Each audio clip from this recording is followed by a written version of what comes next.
और इस घर की कीमत अगर पूछना है तो उस इंसान से पूछ लो जो फुटपाथों पर रात गुजारता है, जिसकी बीवी खुले आसमान के नीचे सारी दुनिया के सामने सोती है। आपकी बीवी, आपकी जवान बेटी अगर घर के अंदर है तो सेफ है, सुरक्षित है, महफूज है। ये घर आपकी बीवी, आपकी बहू बेटी की इज्जत पर पर्दा भी डालता है, आपकी बहू बेटियों को सुरक्षित करता है। ये घर हमारी इज्जत पर पर्दा भी डालता है। इसीलिए हमारी शरीयत ने घर को बहुत अहमियत दी है। और अगर किसी को घर से निकलना पड़े तो अल्लाह ने इसको अपना अजाब करार दिया है। अल्लाह ने कुरान के 28वें पारे में फरमाया, हुवल्लज़ी अखरजल्लज़ीना कफरू मिन अहलिल किताबी मिन दियारिहिम।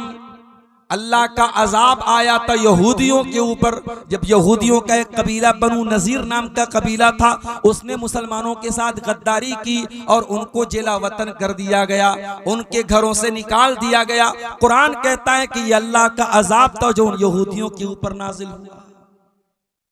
ये अलग बात है, किसी जमाने में यहूदी अपनी बदमाशी और गद्दारी की वजह से अपने वतन से निकाले गए थे, और आज फलस्तीन की सरजमीन पर वो काबिज हो गए, और हमारी बदआमालियों के नतीजे में और हमारी कमजोरी के नतीजे में धीरे धीरे पूरे फलस्तीन पर आज वो कब्जा करते चले जा रहे हैं। तो घर बहुत अहम होता है मेरे प्यारे साथ, और हर घर वाले की ये जिम्मेदारी है कि वो अपने घर को दीनदार घर बनाए, इस्लामी घर बनाए। अगर आप बच्चों के बाप हैं, आप घर के गार्जियन हैं, आप बेटी के बाप हैं, बेटे के बाप हैं, बेटी की मां हैं, आपके ऊपर घर की जिम्मेदारी है, तो ये बहुत बड़ी रिस्पॉन्सिबिलिटी है, बहुत बड़ी जिम्मेदारी है, और इसका सवाल क़यामत के दिन आपसे किया जाएगा। अल्लाह के प्यारे नबी जनाब मोहम्मद रसूलुल्लाह सल्लल्लाहु अलैहि वसल्लम फरमाते हैं, अला कुल्लुकुम राइउन व कुल्लुकुम मसऊलुन अन रइयतिही। ऐ लोगों, तुम में से हर इंसान जिम्मेदार है और कयामत के दिन उसकी जिम्मेदारी के बारे में सवाल किया जाएगा। फर्रजुलु राइन अला अहली बैतिही। आदमी अपने घर वालों का जिम्मेदार है, अपनी फैमिली का जिम्मेदार है, अपने परिवार का जिम्मेदार है, और कयामत के दिन उसको हिसाब देना पड़ेगा। वल मरातु राइयतुन अला बैति ज़ौजिहा। और औरत जो घर के अंदर रहती है, औरत घर वाली होती है, घर के अंदर क्या चल रहा है, जवान बेटी रात में किसके साथ बातें कर रही है, जवान बेटी 2-2 घंटे घर से किसके साथ गायब है, उसके मोबाइल पर रिचार्ज कौन करा रहा है, उसके पास नया पर्स कहां से आ रहा है, उसके पास तरह तरह की खाने की चीजें कहां से आ रही हैं, ये निगरानी करना, ये देखना, ये माँ का कर्तव्य है, माँ की जिम्मेदारी है। ये हम लोग जो बोलते हैं ना, लड़के बहुत खराब हो गए, लड़कियां बहुत खराब हो गई, ये लड़के और लड़कियां ऐसे खराब नहीं होते। जब लड़के और लड़कियों के गार्जियन, उनके माँ बाप जब कछुए की तरह रेत में, जब कछुआ रेत में अपनी मुंडी डाल लेता है तो ये समझता है कि सूरज नहीं निकला हुआ है, वही हाल आज उन माँ बाप का भी होता है। उन्होंने गफलत की चादर ओढ़ ली है, वो इस बात से बेफिक्र हो गए कि उनकी जवान बेटी कहां जा रही है और जवान बेटा कहां जा रहा है। अल्लाह के नबी फरमा रहे हैं, बेटा क्या कर रहा है, बेटी क्या कर रही है, घर वालों की रिस्पॉन्सिबिलिटी है, घर वालों की जिम्मेदारी। मेरी प्यारी माओ, आपको अल्लाह ने मां बनाया है, बहुत बड़ा दर्जा है मां का। मां के कदमों के नीचे जन्नत बताई गई है, बहुत बड़ा दर्जा है बाप का। बाप को जन्नत का दरवाजा करार दिया गया है, मगर कान खोल करके सुन लीजिए, ऐ औलाद वालों, ऐ मेरी प्यारी माँ, ऐ मेरे प्यारे बुजुर्गों, जिनको अल्लाह ने बाप बनाया, जिनको अल्लाह ने माँ बनाया, वो कान खोल के सुन लें। माँ बाप बनना बहुत सम्मान की बात है, बहुत ऑनर की बात है, बहुत इज्जत की बात है, बहुत रिस्पेक्ट की बात है, मगर ये सुन लीजिए अल्लाह के प्यारे नबी क्या फरमाते हैं, मा मिन अब्दिन यस्तरईहिल्लाहु रईयतन, जब अल्लाह ताला किसी बंदे पर कोई जिम्मेदारी डाल दे और फिर वो इस हाल में मर जाए कि वो अपनी जिम्मेदारी के साथ अन्याय कर रहा है, अपनी जिम्मेदारी के साथ धोखा कर रहा है, और इस हाल में मर जाए कि अपनी जिम्मेदारी को सही तरीके से पूरा नहीं कर रहा है, इल्ला हर्रमल्लाहु अलैहिल जन्ना, उस इंसान के ऊपर जन्नत हराम हो जाएगी। मां के पैरों के नीचे जन्नत है, मगर जिस मां को इस बात से कोई मतलब ना हो मेरी औलाद क्या कर रही है, जिस बाप को इससे कोई मतलब ना हो मेरा बेटा पैसा कमा के तो ला रहा है, कैसे ला रहा है, इससे कोई मतलब ना हो। अभी कल बनारस में एक साथी मुझे मिले, बनारस में साड़ी का कारोबार होता है, पिछले कुछ सालों से साड़ी का कारोबार बनारस का बहुत मंदी का शिकार है, बहुत परेशानी का शिकार है। बनारस के बहुत सारे जवान लड़के बेंगलोर में और सूरत में जाके काम करते। उसने कहा मौलाना, कहने को तो लड़के पैसा कमाने गए, लेकिन जो लड़के बेंगलोर में जाकर के और सूरत में जाकर के काम कर रहे हैं, कड़वी सच्चाई यह है कि मौलाना साहब वहां पर उनका कोई गार्जियन नहीं है, न माँ की डांट का डर है, न बाप की डांट का डर है, न वहां पे माँ है न बाप है, लड़का कमाने गया है। कहा मौलाना जितना कमा रहा है उसका आधा हिस्सा सिगरेट में, शराब में, नशे में, जुआ में अब वहां पे गंवा देता है। कहा कि अपने शहर में रहता था, अगर 5 टाइम की नमाज नहीं भी पढ़ता था तो कम से कम जुमा की नमाज में शामिल होता था। वहां पैसा कमाने की ऐसी धुन है, मस्जिद की शक्ल तक नहीं जानता। जुमा की नमाज में भी कितने मुसलमान लड़के जो पैसा कमाने बेंगलोर और सूरत गए हैं वो जुमा की नमाज तक नहीं पढ़ते हैं।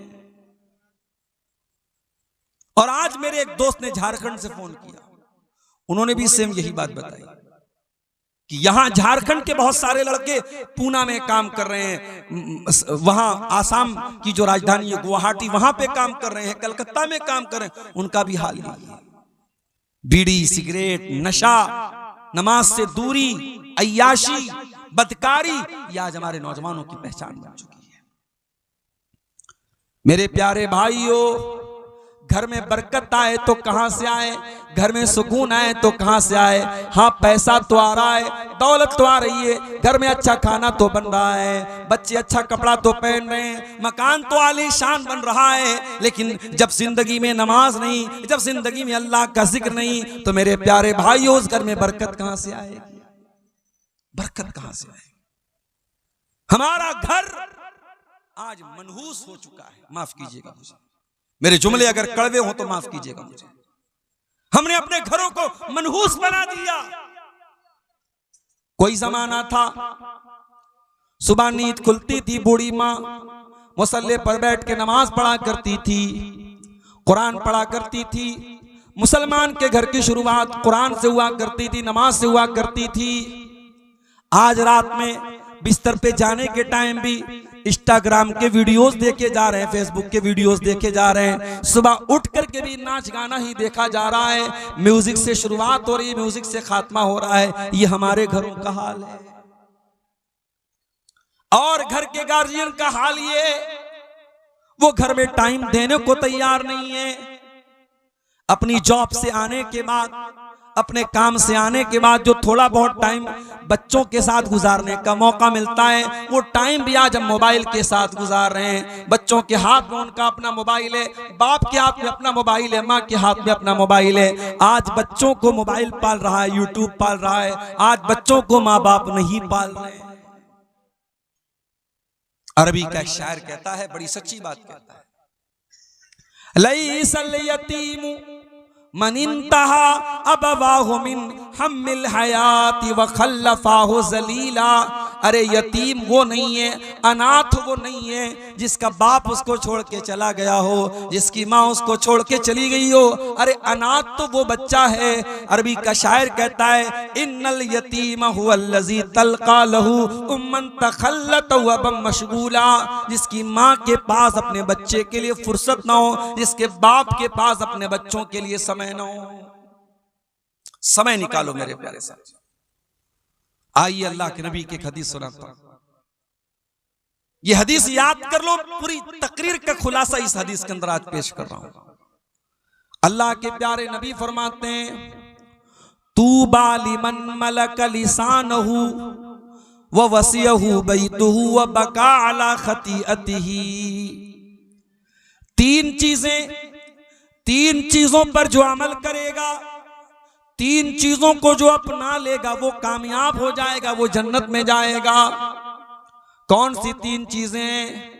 नंबर 1, मलक लिसानहु, अपनी जबान पर कंट्रोल कर ले, जबान पे कंट्रोल कर ले।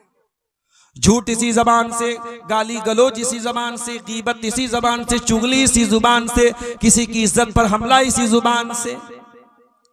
जुबान पर कंट्रोल कर लो। दूसरी चीज, वह वसिअहु बैतुहु, आपका घर आपके लिए काफी हो जाए। अपना बिजनेस करने के बाद, अपनी जॉब करने के बाद, अपनी दुकान पर काम पूरा करने के बाद जो बाकी टाइम मिले वो अपने घर को दो, अपने घर वालों को दो। अल्लाह के नबी फरमाते हैं कि उसका घर उसके लिए काफी हो जाए। और तीसरी चीज, वह बकाला खतीयतिही, और वो तन्हाई में, अकेले में अपने गुनाहों पर नदामत के आंसू बहाता हो, रोया करता हो, तौबा करता हो, गिड़गिड़ाता हो। मेरे प्यारे भाइयों, हमने तो रोना भी बंद कर दिया, हमारी आंखें खुश्क हो गई, हमें तो रोना भी नहीं आता। आज हम इतने पत्थर दिल हो चुके हैं कि आज अपनी आंखों से जनाजा देखने के बावजूद, आज जनाजे की नमाज के दौरान और मैयत को दफनाने के दौरान भी हमारे चेहरे पर मुस्कुराहट होती है। हम रोना नहीं चाहते, हम रो नहीं पाते हैं। कुरान कहता है, सुम्मा कसत कुलूबुहुम मिन बादी ज़ालिका फहिया कल हिजारति व शद्दु कसवा। कुछ लोग इतने सख्त हो जाते हैं, उनके दिल इतने कठोर हो जाते हैं कि पत्थर से भी ज्यादा उनके दिल कठोर हो जाते हैं। व इन्न मिनल हिजारति लमा यतफज्जरु मिनहुल अनहार। अरे पत्थर तो कुछ ऐसे भी होते हैं कि पत्थर के अंदर से भी पानी निकलने लगता है, पत्थर फट जाता है और पत्थर से सुराख हो जाता है। लेकिन इंसान का दिल कभी कभी इतना कठोर हो जाता है कि पत्थर से ज्यादा सख्त हो जाता है। हम तो रो नहीं पाते। अल्लाह के नबी ने फरमाया, तीन चीजें पैदा कर लो, जबान पर कंट्रोल कर लो, आपका घर आपके लिए काफी हो जाए, और अपने गुनाहों पर आंसू बहाना शुरू कर दो। ये तीन चीजें अगर आपको मिल जाएं, आप कामयाब हो जाएंगे।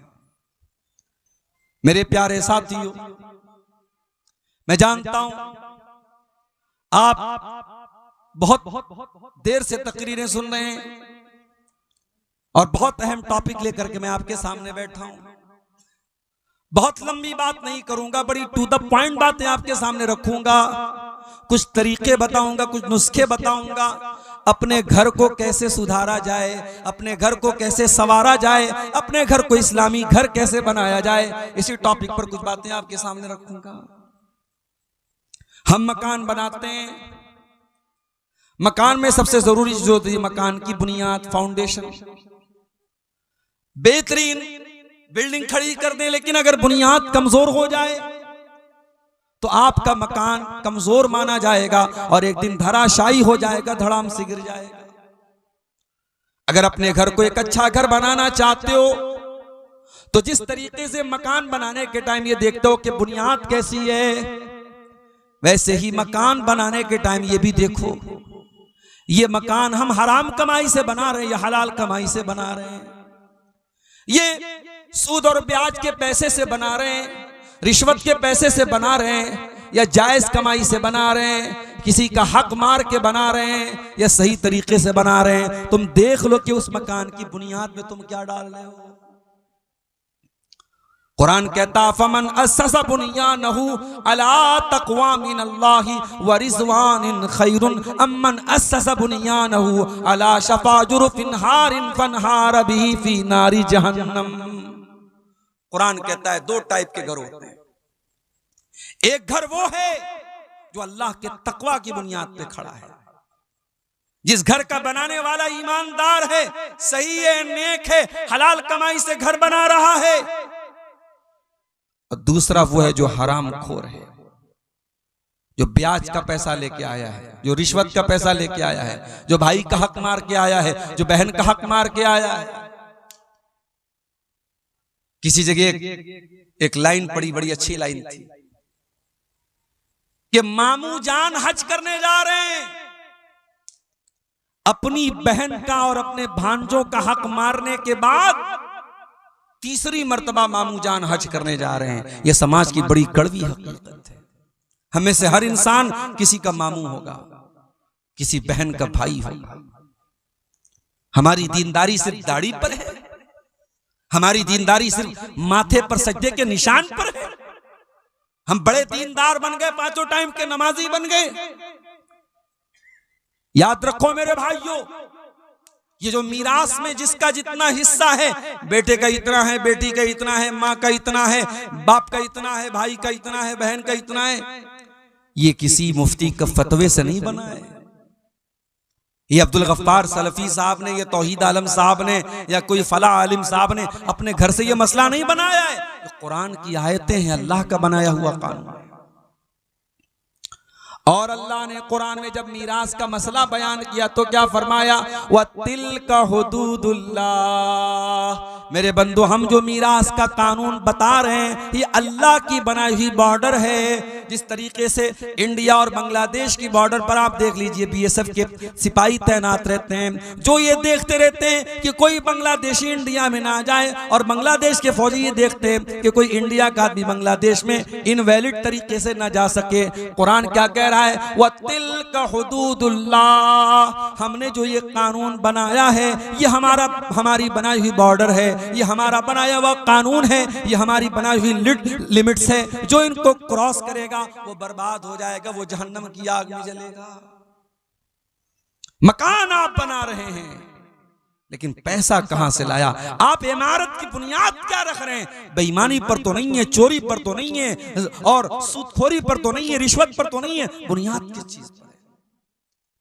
अल्लाह फरमाता है कि मेरे बंदो, एक इंसान अपने मकान को अल्लाह के तकवा और उसकी रजा की बुनियाद पे खड़ा कर रहा है, और दूसरा इंसान किसी गड्ढे के किनारे अपने मकान को बना रहा है और हराम तरीके से अपने मकान को बना रहा है। फनहार बिही फी नारी जहन्नम। और एक दिन आएगा उसका मकान गिर जाएगा और उसको जहन्नम में लेकर के चला जाएगा। बच्चों से प्यार करते हो ना? अगर बच्चों से प्यार करते हो तो कभी हराम कमाई मत